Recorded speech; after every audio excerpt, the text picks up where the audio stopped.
Hello students, welcome back to our channel.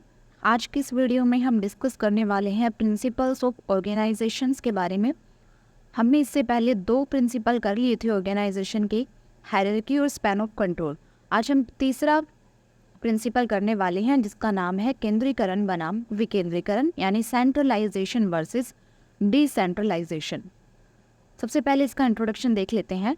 पूर्ण प्रशासकीय नियंत्रण, एकरूपता और निश्चितता स्थापित करने की स्वाभाविक इच्छा और शासकीय प्रशासन को स्थानीय सार्वजनिक भावनाओं को ध्यान में रखकर शासन करने की जनता की मांग में समन्वय स्थापित करना संगठन की एक महत्वपूर्ण समस्या है। यानी ऑर्गेनाइजेशन के सामने ये समस्याएं हैं। एक समस्या तो ये है कि प्रशासन पर पूरी तरह से नियंत्रण रखना, उसमें एकरूपता बनाए रखना, उसमें निश्चितता बनाए रखना। और दूसरा ये है शासकीय प्रशासन में जो स्थानीय सार्वजनिक भावनाएं होती है उनको ध्यान में रखकर शासन करना, जनता की मांग है ये, इनमें समन्वय स्थापित करना संगठन की समस्या है। यही दो बातें हमारे शासन में दिखाई देती हैं। सरकार के समक्ष आज मुख्य समस्या यह है कि केंद्रीकरण किया जाए या फिर विकेंद्रीकरण किया जाए। नीति आयोग केंद्रीकरण का प्रतीक होता है तो पंचायती राज विकेंद्रीकरण की प्रवृत्ति का प्रतीक है। यानी यहाँ नीति आयोग जो है वो सेंट्रलाइजेशन का एग्जाम्पल है और पंचायती राज डिसेंट्रलाइजेशन का। अब हम जानते हैं केंद्रीकरण क्या होता है। केंद्रीकरण से तात्पर्य है सत्ता शीर्ष या उसके आसपास एकत्रित होनी चाहिए, यानी ऊपर या फिर उसके आसपास में केंद्रित होने चाहिए, वो केंद्रीकरण है। इसकी डेफिनेशन है वाइट के अनुसार प्रशासन के निम्न तल से उच्च तल की ओर प्रशासकीय सत्ता के हस्तांतरण की प्रक्रिया को केंद्रीकरण कहा जाता है। यानी जब नीचे से सत्ता का हस्तांतरण ऊपर की ओर जाएगा तो उसे सेंट्रलाइजेशन कहा जाएगा। केंद्रीकरण के कुछ लाभ भी होते हैं। केंद्रीकरण व्यवस्था में केंद्रीय सत्ता और मुख्य कार्यपालक का सभी प्रशासकीय इकाइयों पर प्रभावकारी नियंत्रण रहता है, जिससे विभाग में उचित वातावरण देखने को मिलता है। यानी यहाँ पर सत्ता एक मुख्य कार्यपालक के पास होती है जो कि सभी पर कंट्रोल रखता है, जिससे डिपार्टमेंट में वातावरण अच्छा बना रहता है। इस व्यवस्था में सभी विभाग आपस में घनिष्ठ रूप से संबद्ध होते हैं क्योंकि समस्त शक्तियाँ ऊपर की तरफ केंद्रित होती हैं। जितने भी डिपार्टमेंट है सारे एक दूसरे से संबंधित होते हैं। केंद्रीकृत व्यवस्था में संपूर्ण प्रशासन में एकरूपता बनी रहती है। इसमें चूंकि समस्त सूचना केंद्रीय कार्यालय में उपलब्ध होती है, अतः किसी समस्या का नीतिगत निर्णय अविलंब लिया जा सकता है। क्योंकि डिसीजन सारे एक ही व्यक्ति को लेने होते हैं तो बिना देरी के डिसीजन इसमें लिए जा सकते हैं। केंद्रीय शासन में प्रशासकीय कार्यदक्षता और मितव्ययता के साथ होते हैं। कार्यकुशलता और पद का सदुपयोग के लिए केंद्रीकरण उत्तम वस्तु है। यानी यहाँ पर जो भी काम किए जाएंगे वो दक्षता से लिए जाएंगे और मितव्ययता, यानी इसमें टाइम भी कम लगेगा और खर्च भी कम लगेगा, क्योंकि सारे डिसीजन एक ही व्यक्ति को लेने हैं, मुख्य कार्यपालक को लेने हैं, तो काम में कार्यकुशलता रहेगी, साथ ही खर्च भी कम होगा। केंद्रित व्यवस्था में प्रतिस्पर्धा की भावना कम हो जाती है क्योंकि यहाँ पर कोई कंपटीशन होता ही नहीं है। सारा काम केंद्रीकरण में एक व्यक्ति ही करता है, कोई कंपटीशन दिखाई नहीं देता। संकट काल में केंद्र की सत्ता एक स्थान पर होने से निर्णय तुरंत लिए जा सकते हैं। संकट काल में जो भी डिसीजन लेने होते हैं फास्ट, अगर एक व्यक्ति के पास सारी सत्ता है तो फास्ट डिसीजन जल्दी ले पाएगा। इसके अलावा केंद्रीकरण के कुछ हानियां भी होती हैं।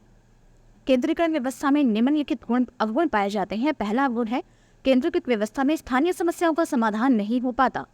केंद्रीकरण की जो प्रवृत्ति है इसमें ऊपर ऊपर की समस्याएं सुलझा ली जाती हैं, लेकिन लोकल जो प्रॉब्लम्स हैं उनका सॉल्यूशन ये नहीं निकाल पाते। इसमें प्रशासन के प्रधान कार्यालय पर कार्यों का अधिक बोझ रहता है क्योंकि समस्त निर्णय केंद्र को लेने होते हैं। साथ ही अधीनस्थ कार्यालय अनुमति प्राप्त किए बिना कार्य नहीं कर सकते, अतः प्रधान कार्यालय से अनुमति मांगने, आदेश लेने में ज़्यादा टाइम लगेगा। सारा काम एक ही व्यक्ति को करना होता है तो उसके पास काम का इतना ज़्यादा बोझ हो जाता है। और अगर नीचे वाले काम करना भी चाहे तो उन्हें ऊपर वाले हेड से, मुख्य कार्यपालक से अनुमति लेनी पड़ेगी, जिसमें टाइम ज़्यादा लगेगा। बड़ी प्रशासकीय इकाइयों को लागू करना संभव नहीं है। जहाँ पर प्रशासकीय इकाइयाँ बड़ी हैं वहाँ पर सेंट्रलाइजेशन लागू नहीं किया जा सकता क्योंकि काम ज़्यादा होगा। यह लोकतांत्रिक पद्धति के विरुद्ध है क्योंकि इसमें स्थानीय कर्मचारियों को अपने ज्ञान और कार्यकुशलता के प्रयोग करने के अवसर प्राप्त नहीं होते हैं। डेमोक्रेसी में सबको काम करने का अवसर दिया जाता है, लेकिन सेंट्रलाइजेशन में काम सिर्फ एक ही व्यक्ति करता है, जिससे लोकतांत्रिक पद्धति के विरुद्ध है। केंद्रीकरण से प्रशासन में परिवर्तनशीलता के स्थान पर कठोरता प्रवेश करने लगती है, जो कि लोकप्रिय सरकार के लिए घातक हो सकती है। स्थानीय समस्याओं के संबंध में गलत या अनावश्यक निर्णय होने की आशंका बनी रहती है क्योंकि केंद्रीय कार्यालय भारत जैसे देशों की समस्याओं से भली भांति परिचित नहीं हो सकता। भारत जैसे बड़े देशों के लिए सेंट्रलाइजेशन सही नहीं है। स्थानीय उत्तरदायित्व के अभाव में अविश्वास की भावना का विकास होता है क्योंकि केंद्रीकरण में ऊपर की ही समस्याएं सुलझाई जाती हैं, वो लोकल रिस्पॉन्सिबिलिटी उनमें नहीं पाई जाती, जिससे अविश्वास की भावना जन्म ले लेती है। स्थानीय संस्थाओं के पास धन का अभाव रहता है, क्षेत्राधिकार भी उनका छोटा होता है, स्वाभाविक रूप से उन्हें केंद्रीय सहायता पर निर्भर करना पड़ता है। जो भी स्थानीय समस्याएं हैं उनको सुलझाने के लिए पैसे की जो जरूरत पड़ती है वो सारी ऊपर से ही हाई कमांड, हाई अथॉरिटी से ही लेनी पड़ती है। अब दूसरा आता है हमारा विकेंद्रीकरण, डिसेंट्रलाइजेशन। डिसेंट्रलाइजेशन क्या होता है? अनेक व्यक्तियों या इकाइयों के बीच में सत्ता के विभाजन की व्यवस्था को विकेंद्रीकरण कहा जाता है, यानी जहां पर अलग अलग यूनिट्स में सत्ता बांट दी जाए वो विकेंद्रीकरण है।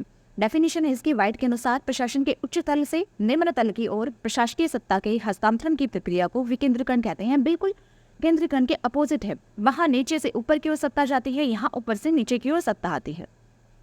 विकेंद्रीकरण के प्रकार हैं, दो प्रकार है, राजनीतिक और प्रशासकीय। राजनीतिक विकेंद्रीकरण में शासन के नवीन तलों की स्थापना की जाती है। भारत संघ के अंतर्गत स्वायत्तता प्राप्त राज्यों की स्थापना और इसके अंतर्गत पंचायती राज की जो स्थापना है वो विकेंद्रीकरण का अच्छा उदाहरण है।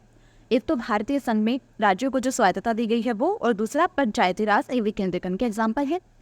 दूसरा प्रकार आता है प्रशासकीय विकेंद्रीकरण। प्रशासकीय विकेंद्रीकरण ऊर्ध्वाधर, क्षेत्रीय, क्षैतिज और कार्यात्मक होते हैं। पहले का तात्पर्य होता है उच्च सत्ता से, जिसके द्वारा क्षेत्रीय प्रशासन का संगठन किया जाता है और उसे कुछ स्वतंत्र शक्तियों या फिर कार्य दे दिए जाते हैं, जिन्हें और संभाग क्षेत्रीय प्रशासन के अच्छे उदाहरण हैं। केंद्र और राज्य स्तर पर शासन के विभिन्न विभागों के अपने प्रशासकीय क्षेत्र होते हैं, जिन्हें मंडल, क्षेत्र या फिर जिले के नाम से जाना जाता है। उन्हें अपनी सीमा के अंतर्गत निर्णय करने की शक्ति प्राप्त होती है। इस प्रकार प्रादेशिक विकेंद्रीकरण में मुख्य कार्यालय और अनेक क्षेत्रीय अभिकरणों के बीच में संबंधों की समस्या होती है। कार्यात्मक विकेंद्रीकरण के अंतर्गत केंद्रीय सत्ता द्वारा निर्णय करने के कुछ क्षेत्र तकनीकी या व्यावसायिक विशेषज्ञों की निकायों को सौंप दिए जाते हैं। तो ये दो प्रकार से विकेंद्रीकरण के। उसके बाद आते हैं विकेंद्रीकरण के लाभ। पहला लाभ है, इसमें प्रशासकीय शीर्ष पर पक्षाघातों सिरों में रक्तलागता की आशंका समाप्त हो जाती है। सत्ता के कार्यों तथा उत्तरदायित्वों को वितरित करने के भार से दबी हुई केंद्रीय सत्ता से राहत मिलने के साथ साथ इसमें क्षेत्रीय एजेंसियां और जनता से संपर्क करने वाली इकाइयां मजबूत हो जाती हैं। यानी यहाँ पर स्थानीय समस्याओं को जल्दी से सुलझा लिया जाता है, क्योंकि काम बांट दिया गया है। जो व्यक्ति प्रशासकीय कार्यक्रमों और कार्यों से प्रत्यक्ष प्रभावित होते हैं उन्हें प्रशासन से घनिष्ठ रूप में संबंधित होने पर अनुकूलता और व्यवस्थित होने का अवसर मिलता है। तीसरा है, सत्ता के विकेंद्रीकरण से तुरंत कार्रवाई को प्रोत्साहन मिलता है और विलंब और लालपिताशाही इसमें कम हो जाती है। अधीनस्थ प्रशासकों को अपने साधारण आत्मविश्वास को बढ़ाने के अवसर मिलते हैं और इस स्थिति में उन्हें अपने स्वयं के निर्णय लेने होते हैं और उत्तरदायित्व वहन करने पड़ते हैं। यानी यहाँ पर लोअर जो होते हैं, लोअर कर्मचारी, लोअर एम्प्लॉयज वो भी काम करते हैं, तो वो रिस्पॉन्सिबल होते हैं। विकेंद्रित व्यवस्था में संपर्क संगठन एक ही कार्य प्रणाली का अनुगमन करने के लिए बाध्य नहीं है। संगठन की विभिन्न इकाइयों को प्रयोग की सुविधा होती है। चार्ल्स वुड के शब्दों में विकेंद्रीकरण में मात्र प्रशासकीय कुशलता के अतिरिक्त कुछ लाभ भी हैं।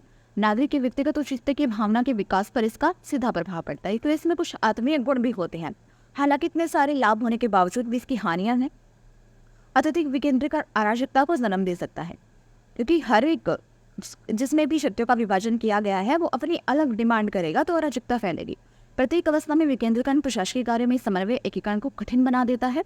कर्मचारी संबंधी कार्य जैसे बजट निर्माण, एक कर एकत्रीकरण करना, लेखा कार्य, योजना कार्यक्रम के निर्माण में पूर्ण विकेंद्रीकरण न तो संभव है और न ही वांछनीय।